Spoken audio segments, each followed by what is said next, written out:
Welcome to Youth Community Online Service.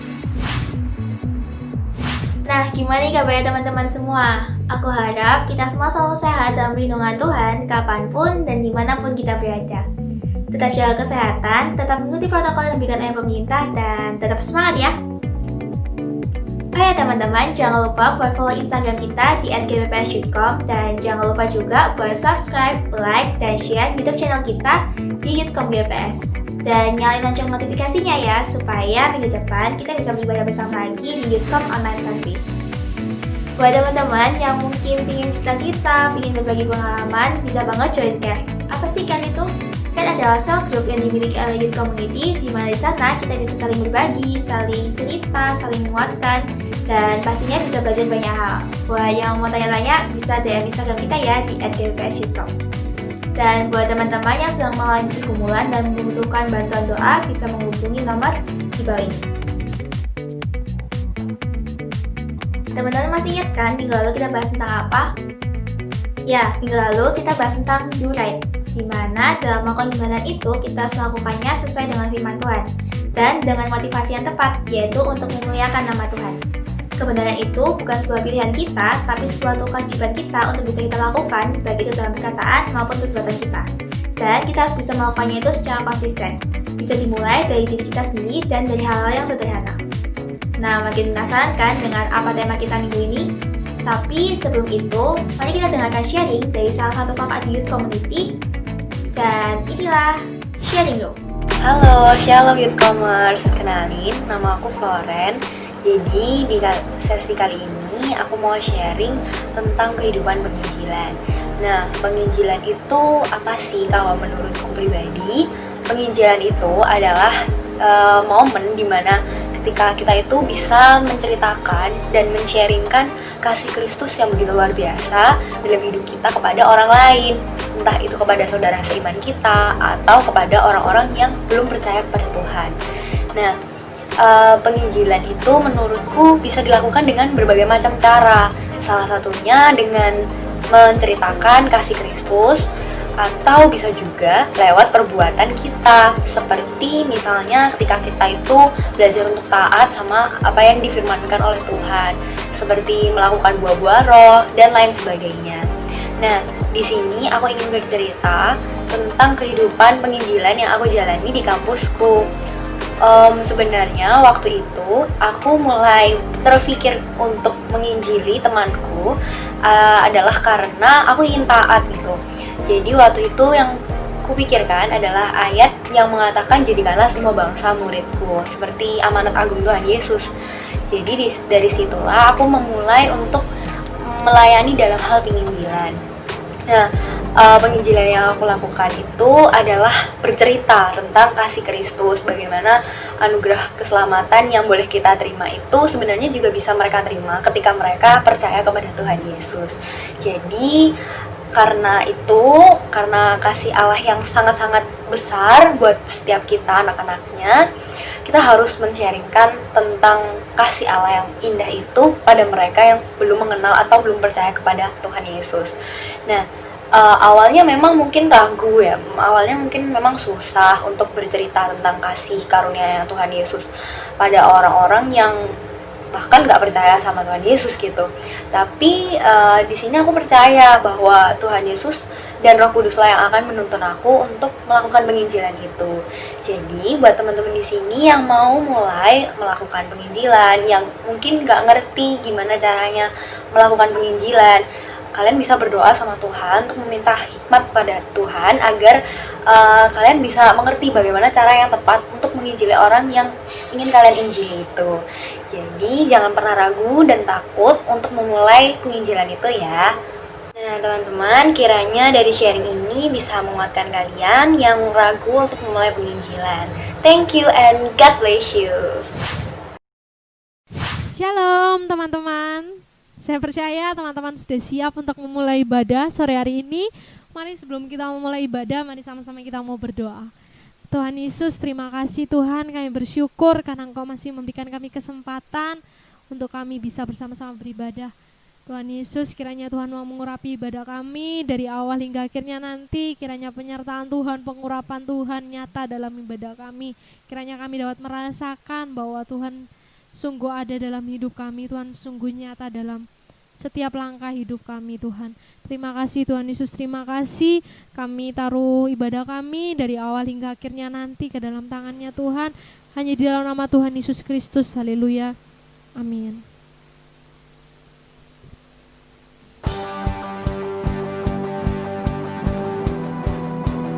Mari sama-sama kita mau puji Tuhan. Kita mau meninggikan dan kita mau nyatakan bahwa Tuhan begitu ajaib, Tuhan begitu luar biasa dalam hidup kita.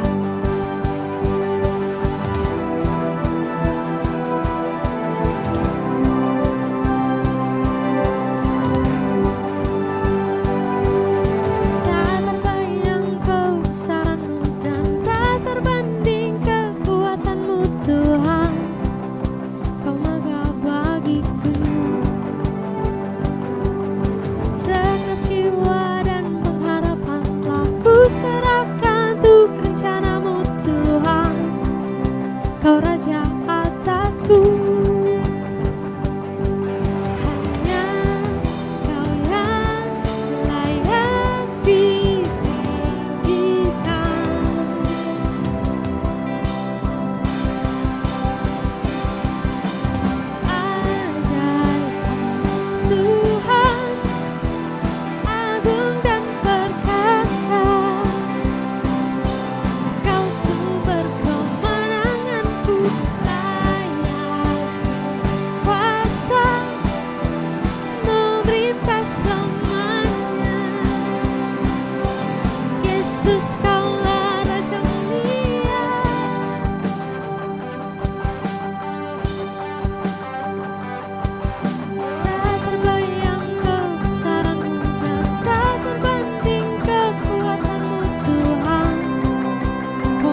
Kaulah Raja mulia, ajaib Kau Tuhan, agung dan perkasa. Kau sumber kemenanganku, layak berkuasa, memerintah selamanya. Yesus, Kaulah Raja mulia, ajaib Tuhan, agung dan perkasa. Kau sumber kemenanganku, layak berkuasa, memerintah selamanya. Yesus, Kaulah Raja mulia, Raja mulia. Amin. Tuhan kita memang Raja yang mulia. Terima kasih Tuhan Yesus, terima kasih. Begitu besar kasih-Mu untuk setiap kami, begitu besar penyertaan-Mu untuk setiap kami. Kayak mau taruh Tuhan semua harapan kami di dalam tangan-Nya Tuhan, dan kami percaya Tuhan selalu menyertai setiap kami. Terima kasih Tuhan Yesus. Kasih-Mu sungguh nyata dalam hidup kami Tuhan.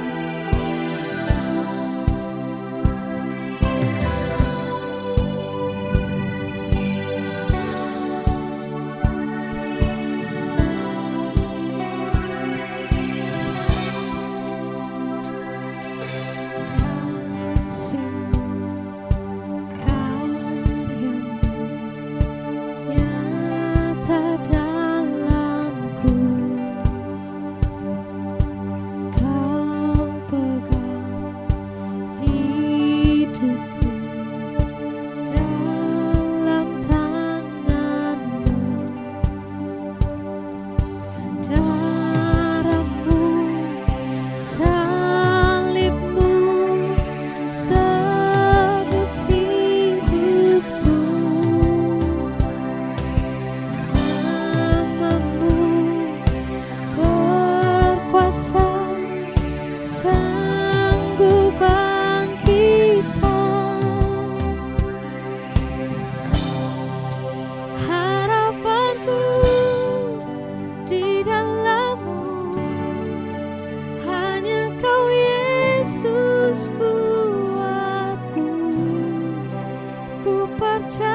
Yes Tuhan, kami mau taruh harapan kami, kami mau taruh masa depan kami di dalam tangan-Mu, karena kami percaya Kau satu-satunya Tuhan, Raja di atas segala raja, yang mengetahui masa depan kami yang penuh harapan. Terima kasih Tuhan Yesus, terima kasih. Sertai terus langkah kami Tuhan, karena kami mau terus berjalan bersama dengan Engkau, karena Engkau adalah Tuhan yang luar biasa, yang selalu ada dalam hidup kami. Terima kasih Tuhan Yesus, terima kasih. Kalau sebentar Tuhan kami mau mendengarkan sedikit dari firman-Mu, kiranya firman-Mu dapat menguatkan kami kembali Tuhan, dapat menyegarkan pikiran kami, hati kami. Dan kami percaya Tuhan, firman-Mu dapat terus tertanam dalam hati kami, dapat kami aplikasikan dalam kehidupan sehari-hari kami. Terima kasih Tuhan Yesus, terima kasih. Kami siap untuk mendengarkan firman Tuhan, hanya di dalam nama Tuhan Yesus Kristus. Haleluya, amin. Hai teman-teman sekalian, selamat pagi kali ya, kalau ibadahnya pagi, sore kalau ibadahnya sore ya. Kita bersyukur kepada Tuhan walaupun kita tidak bertemu secara offline, tapi kecanggihan teknologi itu membuat kita bisa bertemu secara online. Salam rindu semua bersama teman-teman ya. Sebetulnya kalau ketemu tanpa wajah gini ya, tanpa video gini, karena saya sudah 2 kali kayaknya ngisi ya di acaranya podcastnya Youth-nya GPPS ya. Dan saya bersyukur hari ini bisa menjumpai teman-teman lewat teknologi yang luar biasa ini ya. Nah, kita akan belajar gitu ya, tema yang diberikan kepada saya adalah discipleship atau tentang pemuritan. Saya akan bacakan dari Injil Matius pasal yang ke-28 ayatnya yang ke-16 sampai 20. Teman-teman, kalau kamu boleh lihat Alkitabmu, perlu untuk dilihat gitu ya. Jadi ayat 1 sampai ayat 10 berbicara tentang kebangkitan Yesus, 11 sampai 15 itu berbicara tentang dusta mahkamah agama. Kemudian ayat 16 sampai 20 itu diberi judul oleh Lembaga Alkitab Indonesia, perintah untuk memberitakan Injil. Saya bacakan bagian ini, ayat 16 ya. Dan ke-11 murid itu berangkat ke Galilea, ke bukit yang telah ditunjukkan Yesus kepada mereka. Ketika melihat dia, mereka menyembahnya, tetapi beberapa orang ragu-ragu. Yesus mendekati mereka dan berkata, "Kepadaku telah diberikan segala kuasa di surga dan di bumi. Karena itu pergilah, jadikanlah semua bangsa muridku, dan baptislah mereka dalam nama Bapa dan Anak dan Roh Kudus. Dan ajarlah mereka melakukan segala sesuatu yang telah kuperintahkan kepadamu. Dan ketahuilah, Aku menyertai kamu senantiasa sampai kepada akhir zaman." Demikianlah firman Tuhan. Berbagai setiap kita yang membaca, merenungkan, dan tentu belajar mengaplikasikan firman itu dalam hidup kita. Teman-teman, apa yang kamu pahami tentang pemuritan? Mungkin kita bisa sering dengar ya kata ini, oh kita pemuritan itu berarti kita menjadi murid gitu ya. Saya mencoba mengartikannya secara sederhana. Menurut saya adalah pemuritan itu adalah kita yang sudah dimuridkan punya tanggung jawab untuk memuridkan. Kita yang sudah dimuridkan punya tanggung jawab untuk memuridkan. Dalam arti itu ya, nah ini kendala saya dari tadi nih, karena saya kalau berkhotbah itu gerak-gerak. Terus ini gue tadi rekaman udah 5 kali loh ya. Jadi dia copot terus gitu ya. Ini saya ini lagi ya mic-nya ya. Nah teman-teman, yang saya ingin katakan adalah, jadi pada waktu kita berkata, oh saya sudah menjadi murid Kristus, berarti saya punya tanggung jawab membawa banyak murid-murid lain kepada Kristus. Sehingga dikatakan dalam bagian firman Tuhan itu, sehingga banyak orang segala bangsa mereka dimuridkan menjadi pengikut-pengikut Kristus.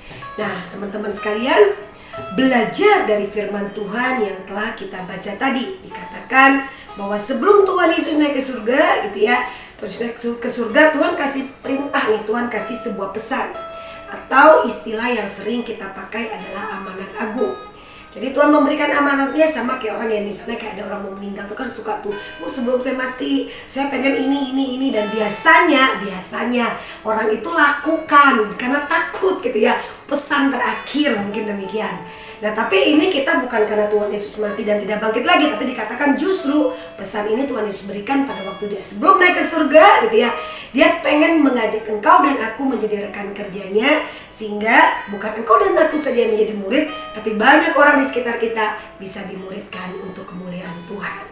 Dan dikatakan inti dari amanat agung itu, pergilah. Dengan kata lain, kita nggak diminta untuk duduk di rumah. Kita nggak diminta ya hanya untuk ya udah kita diam-diam nungguin orang datang baru kita ngomong, kagak. Kita diminta untuk apa? Untuk pergi, untuk melangkah, untuk nggak duduk-duduk diam, untuk nggak bersantai-santai gitu ya. Terus apa lagi? Setelah kita pergi, jadikan murid gitu ya. Jadi sampai ke titik kita lihat ya, kalaupun kita sudah memberitakan Injil Tuhan mungkin ya, berarti kita juga punya tanggung jawab untuk apa? Untuk menjadikan dia sebagai murid Tuhan kan gitu ya. Untuk membimbing dia. Karena namanya murid kan perlu belajar tuh, sama kayak kita harus belajar terus nih dari sang guru kita melalui kebenaran firman Tuhan.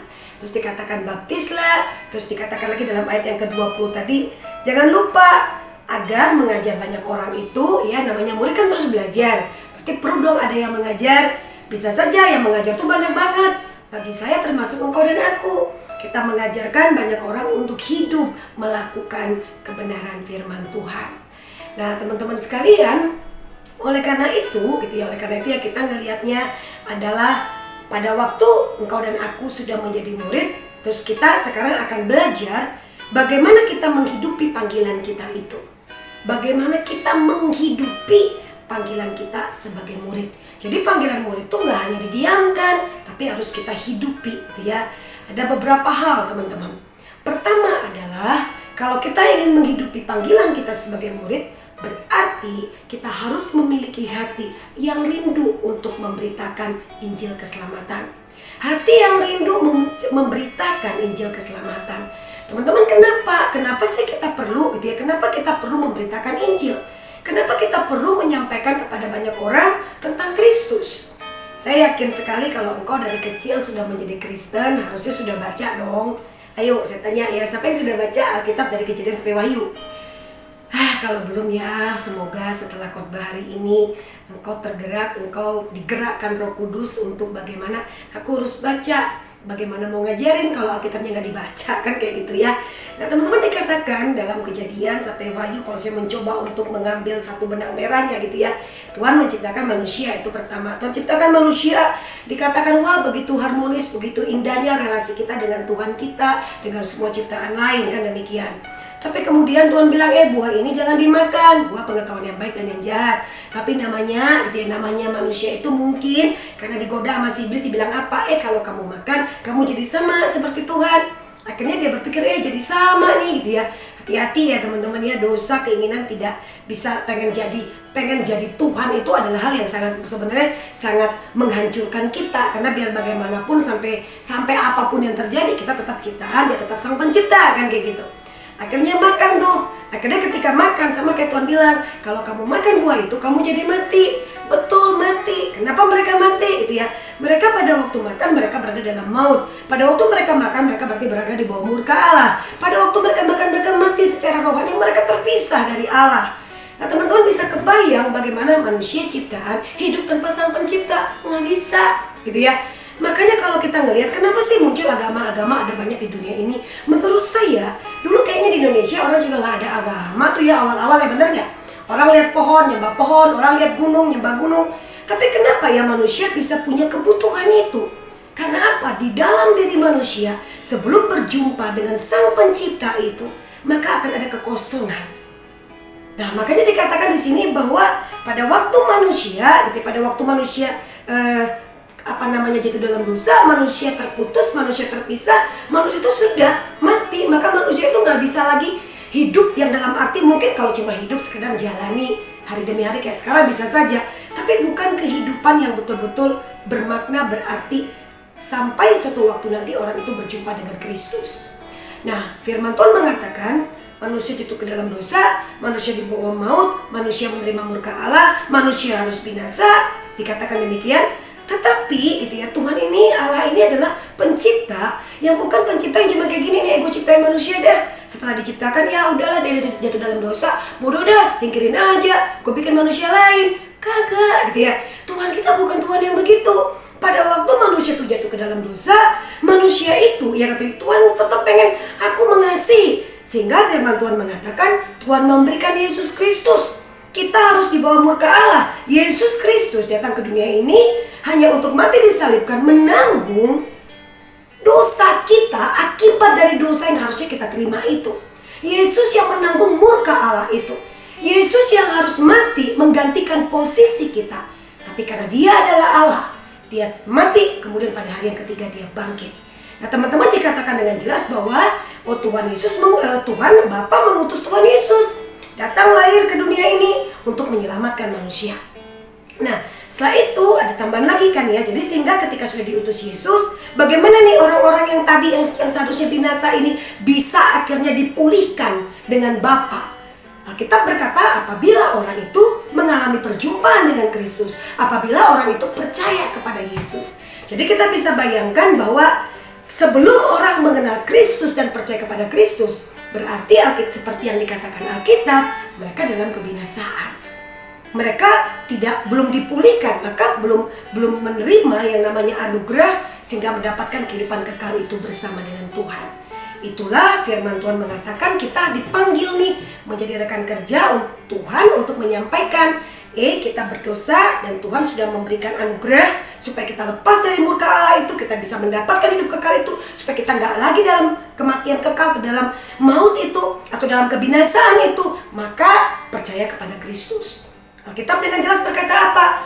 Yohanes 14:6, akulah jalan kebenaran dan hidup, nggak ada yang sampai kepada Bapa kalau nggak melalui aku. Kisah Rasul 4 ayat yang ke-12 berkata apa? Nggak ada nama lain di mana orang bisa diselamatkan selain di dalam nama Yesus. Apalagi Roma 3:23 sama 24. Karena dikatakan upah dosa adalah maut gitu ya, karena semua orang telah berbuat dosa dan telah kehilangan kemuliaan Allah. 24 dari Roma 3. Tetapi karena kasih karunia Allah telah dibenarkan secara cuma-cuma.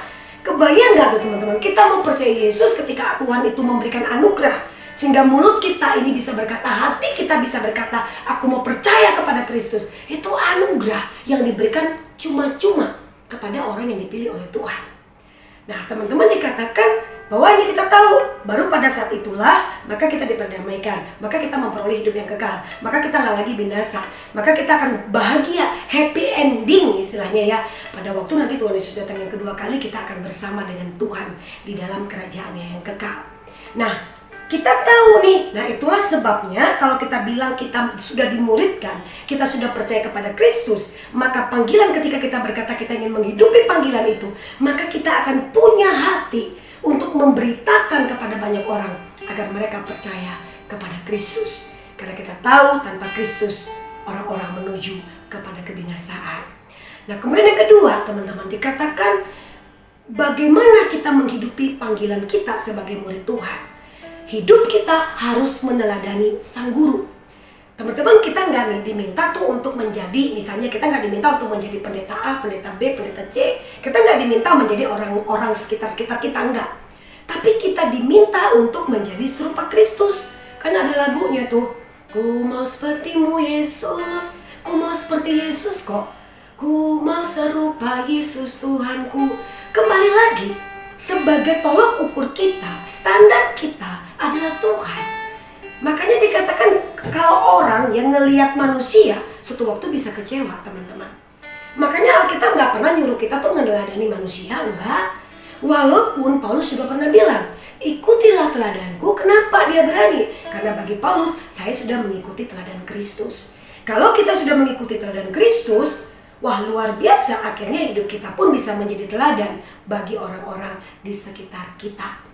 Nah teman-teman, kalau kita ngelihat lagi ya, pada waktu Tuhan Yesus berkata, ikutlah aku. Kata mengikut aku itu sebetulnya dalam pengertian bagaimana kita berjalan di belakang Yesus. Jadi kita ngebayangin kalau andaikan kamu di belakang saya nih, kita di tanah gitu ya, yang bisa kelihatan jejak kaki kita. Waktu saya jalan, waktu kamu bilang saya ingin meneladani Bu Ida atau ingin berjalan menjadi pengikut Bu Ida, berarti kamu mesti berjalan di sesuai jejak-jejak kaki saya. Sehingga apa yang saya lakukan, dengan kata lain itu yang harus kamu lakukan. Tapi kan ini diminta tidak untuk menjadi meneladani saya, kalau saya nggak sempurna gitu ya. Kan kesempurnaan cuma milik Tuhan. Tapi kita diminta meneladani siapa? Kita diminta untuk meneladani Kristus. Pada waktu kita meneladani Kristus, Orang-orang bisa lihat nih, iya ya, dia adalah orang yang menceritakan tentang Kristus ke saya. Dan dia juga adalah orang yang bukan hanya ngomong, tapi dalam tindakannya itu kelihatan tuh. Dia menjadikan Kristus sebagai teladannya. Jangan pernah jadikan manusia sebagai teladan kita. Karena manusia itu gak ada yang sempurna. Tapi Kristus itu sempurna karena dia adalah Allah. Selanjutnya teman-teman, bagaimana kita bisa menghidupi panggilan kita sebagai murid Tuhan? Yang ketiga adalah sama kayak ayat yang ke-20. Ajarlah mereka melakukan segala sesuatu yang telah kuperintahkan. Hampir sama sih maknanya dengan meneladani Kristus. Jadi dengan kata lain, apa yang Tuhan perintahkan yang sudah tercatat dari Kejadian sampai Wahyu, itulah yang kita lakukan. Jadi ketika misalnya nih kita bilang, oh saya pengen menjadi murid Kristus, dan saya juga pengen orang-orang yang sudah saya muridkan, misalnya ya, mereka mungkin gara-gara apa yang saya sampaikan Tuhan pakai saya untuk membuat mereka percaya kepada Kristus, misalnya ya, berarti saya punya tanggung jawab nih untuk nunjukin ke mereka, gue lakukan firman Tuhan loh, kurang lebih kayak begitu gitu ya. Kayak misalnya gitu ya, orang-orang bilang seringkali begini, ini saya kasih contoh yang sering terjadi gitu ya. Wah, kalau kamu disakiti sekali diampuni wajar, 2 kali diampuni juga wajar gitu ya. Ketiga kali ya udahlah diampuni. Tapi kalau udah keempat, kelima enak aja gitu ya. Wajar dong kalau kita marah, itu konsep dunia, betul nggak? Tapi kalau konsep firman Tuhan, kalau kita bilang kita melakukan perintah Tuhan, artinya apa? Tuhan dengan jelas kok bilang pengampunan itu bukan 3 kali, 4 kali. Waktu ditanya berapa kali mesti mengampuni, 70 kali 7 kali. Apakah 490 kali? Ya kagak. Tapi di situ mengatakan punya makna yang jelas sekali, dikatakan bahwa kamu mengampuni, pengampunan itu tidak terbatas. Pengampunan itu bukan ada hitungan, karena kalau masih ada jumlahnya, suatu waktu namanya manusia yang walaupun sudah ditebus, yang walaupun sudah diselamatkan oleh Tuhan, masih terdiri dari darah dan daging ini, masih bisa jatuh, masih bisa marah, masih bisa menjadi batu sandungan gitu ya, masih bisa berbuat sesuatu yang salah kayak gitu ya. Nah teman-teman, wajar banget kalau misalnya nanti kita bisa lewat tuh 490 kalinya. Makanya sama, coba teman-teman ingat-ingat lagi dah. Setiap kali kita berdosa, kita ngaku dosa. Misalnya Senin kita ngaku dosa, Tuhan ampuni kan? Besok dosa lagi, kamu doa Tuhan ampuni. Diampuni gak? Diampuni. Lu 1000 kali juga minta ampun, Tuhan ampuni gitu ya. Dengan kata lain apa? Makanya Tuhan kasih tahu standarnya jangan pakai standar dunia. Standarnya adalah Alkitab. Bahkan firman Tuhan berkata, wajar dong kalau kita benci dengan orang yang benci, itu dunia. Tapi Alkitab bilang apa? Doa untuk orang yang membenci kamu. Doain musuhmu, kasihi mereka, gila gak? Sama kayak Tuhan memberikan matahari, hujan, semua Tuhan berikan bukannya kepada orang-orang anak-anak Tuhan saja, bukan kepada orang yang menyembah Tuhan saja, kepada semua orang kan kayak gitu. Nah teman-teman, ayo kita lihat apalagi nih. Pada waktu kita bilang kita pengen melakukan perintah Tuhan, lihat di Alkitab banyak kok. Oh kalau misalnya saya punya orang tua yang tidak menyenangkan, yang gak bisa menjadi teladan, ya wajar dong kalau kita gak hormat. Ya mungkin itu konsep dunia. Tapi konsep firman Tuhan dengan jelas mengatakan apa? Enggak. Pada waktu kita di dalam Tuhan, Tuhan bilang hormatilah orang tuamu walapas dari mereka gak sempurna. Kita juga bisa ngomong barangkali, aduh kami di kelas hampir semua nyontek. Ya gimana lagi, akhirnya saya terikut dan nyonteknya. Misal gitu ya. Tapi bagi saya kita bilang enggak, kamu harus berbeda. Kamu harus bisa mengatakan meskipun semua orang melakukan hal yang sama, tapi jika itu bertentangan dengan perintah Tuhan, kamu harus berkata tidak. Kita harus bisa bilang gak mau, gue gak mau ikut. Ini mah berkhotbahnya gampang teman-teman, bener ya. Kita dengerin khotbahnya gampang, kita nyanyikan juga. Ada lagu ya, ingat gak ya? Aku mengasihi engkau Yesus, tahu lagu itu? Dengan segenap hatiku, referennya ingat. Ku renungkan firman-Mu siang dan malam, kalau begitu ku pegang perintah-Mu dan ku lakukan. Benar, udah dilakukan. Gampang nyanyinya, gampang. Sama kayak saya juga khotbahnya tinggal dipersiapkan, tinggal diomongin. Tapi ngelakukan, itu proses seumur hidup kita. Tapi balik lagi, itu yang Tuhan mau. Bahwa perintah Tuhan itu bukannya untuk didengar, bukan untuk disimpan, bukannya tertulis di Alkitab, tapi firman itu harus kita lakukan di dalam hidup kita. Sehingga orang di sekitar kita bisa melihat, orang ini standar hidupnya, tolok ukurnya adalah firman Tuhan. Itu akan menjadi hal yang luar biasa teman-teman. Apalagi kita sudah lihat ya, kita punya hati yang rindu memberitakan Injil. Kita adalah hidup yang sangat meneladani Yesus. Yang ketiga, kita melakukan firman Tuhan. Dan jangan lupa ada janji penyertaan Tuhan. Tuhan bilang, dan ketahuilah ayat 20 bagian akhir, aku menyertai kamu sampai kepada akhir zaman. Tuhan gak janji kita hidup enak. Tuhan gak janji kita lepas dari sakit penyakit. Tuhan gak janji bahwa kita selalu aman-aman saja. Tapi Tuhan janji Dia menyertai kita. Jadi pada waktu kita menghidupi panggilan kita sebagai murid, ada tantangan, ada persoalan, ada kesulitan. Tapi Tuhan ingin berkata ke kita, aku nyertai kamu loh. Kan tadi diawali dengan ayat yang di atas apa? Kepadaku, kata Tuhan Yesus, telah diberikan kuasa di surga dan di bumi. Dengan kuasa itulah diberikan kepada engkau dan aku untuk kita bisa menjalani atau menghidupi panggilan kita sebagai murid Tuhan. Teman-teman, tidak mudah. Tapi coba kita lihat lagi, coba ingat-ingat ketika kamu, coba tenangkan dirimu. Kamu bayangin sekarang, kan banyak orang nih di sekitarmu, mungkin kamu di kamar, atau mungkin kamu sendiri di mana gitu ya. Coba kamu ingat lagi, sampai hari ini, apakah kamu sudah menceritakan tentang kasih Tuhan? Apakah kamu sudah menceritakan tentang Kristus? Apakah kamu sudah memberitakan Injil itu? Apakah kamu berani ngomong kepada mama, papa yang belum mengenal Kristus, kakak, adik yang belum mengenal Kristus, sahabatmu yang belum mengenal Kristus? Pernahkah dalam dirimu tuh ada suatu gejolak? Aku harus ngomong, aku harus kasih tahu. Karena aku tahu kalau memang mereka tidak di dalam Kristus, mereka akan binasa. Teman-teman, apakah hati kita masih ngerasa gelisah ketika kita hanya diam-diam saja? Kemudian coba ingat lagi, tenangkan lagi dirimu. Sudahkah, sebuah pertanyaan bagi kita, orang-orang di sekitarmu melihat Kristus di dalam dirimu? Saya teringat pada waktu saya masih di seminari, saya mengunjungi, saya sangat suka pelayanan panti asuhan, teman-teman. Sampai sekarang saya masih sering mensupport saudara-saudara kita yang harus hidup di panti gitu ya. Saya melayani di panti asuhan itu. Satu kali ada satu anak itu sakit. Kemudian pada waktu dia sakit, terus saya datang untuk mendoakan. Saya datang, terus saya mulai mendoakan. Saya bawa ya kayak camilan-camilan gitu ya. Karena saya waktu itu juga masih jadi mahasiswa, belum punya duit banyak. Jadi dari jajan saya yang dikirimkan gitu ya, saya siapkan, terus kemudian saya kasih. Anak itu saya pegang ininya ya, di tempat tidur saya pegang baunya, saya pegang tangannya, terus kita berdoa. Terus pada waktu amin, teman-teman tahu apa yang dibilang anak ini?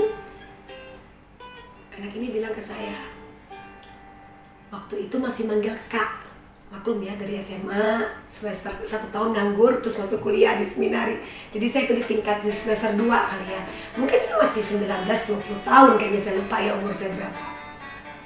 Terus dia lihat saya dan bilang, Kak, aku melihat Kristus dalam dirimu. Kak, aku melihat Kristus di dalam dirimu. Kita mudah berkata kita adalah murid Tuhan. Tapi apakah orang-orang di sekitar kita melihat Tuhan yang hidup itu di dalam hidup kita? Apakah kasih itu terpancar? Apakah takut akan Tuhan itu terlihat? Apakah hidup melakukan firman, membenci dosa itu terlihat dari apa yang kita katakan, dari apa yang kita lakukan? Teman-teman, tidak mudah. Tapi berarti nggak bisa, bukan nggak bisa. Kita bisa, karena firman Tuhan berkata, kepadaku diberi kuasa, dan kuasa itu diberikan bagi kita. Ada Roh Kudus dalam diri kita yang akan menolong kita, yang akan memampukan kita untuk melakukan tanggung jawab kita sebagai murid Tuhan. Kiranya dengan pertolongan Tuhan, kita bisa menjadi teladan bagi sekitar kita. Kita berani dengan bijak, dengan hikmat menceritakan tentang Tuhan. Dan nanti satu waktu, orang-orang yang dekat dengan kita bisa bilang, ada Tuhan dalam hidupmu. Mari kita berdoa. Tuhan, kami mau bersyukur kepadamu karena ada firman Tuhan yang luar biasa, yang terus menuntun kehidupan kami. Firman Tuhan hari ini mengingatkan kami punya panggilan untuk memberitakan tentang Kristus. Kami punya panggilan untuk menjadi orang-orang yang menyatakan tentang Kristus, sehingga orang-orang bisa melihat kami adalah murid Tuhan yang meneladani Kristus. Sehingga ketika kami dipakai Tuhan untuk memuridkan orang lain, mereka pun boleh melihat bahwa hidup kami meneladani Kristus. Bahkan kami berani untuk berkata, ikutilah teladanku, karena aku mengikuti teladan Kristus. Tuhan, tidak mudah bagi kami. Kami lemah, kami terbatas. Tapi firman-Mu berkata, kepada aku diberi kuasa di bumi dan di surga. Dan dengan kuasa itu kami percaya Engkau akan memampukan kami, Engkau akan menolong kami untuk mengaplikasikan firman ini, untuk menjadi murid Tuhan yang menghidupi panggilan itu. Tolong kami Tuhan, pakai kami menjadi alat-Mu bagi keluarga kami, bagi teman-teman segereja kami, bagi teman-teman di sekolah kami, atau dimanapun kami berada. Terpujilah Engkau ya Tuhan. Di dalam nama Tuhan Yesus kami berdoa. Amin. Terima kasih, selamat hari Minggu. I love you all.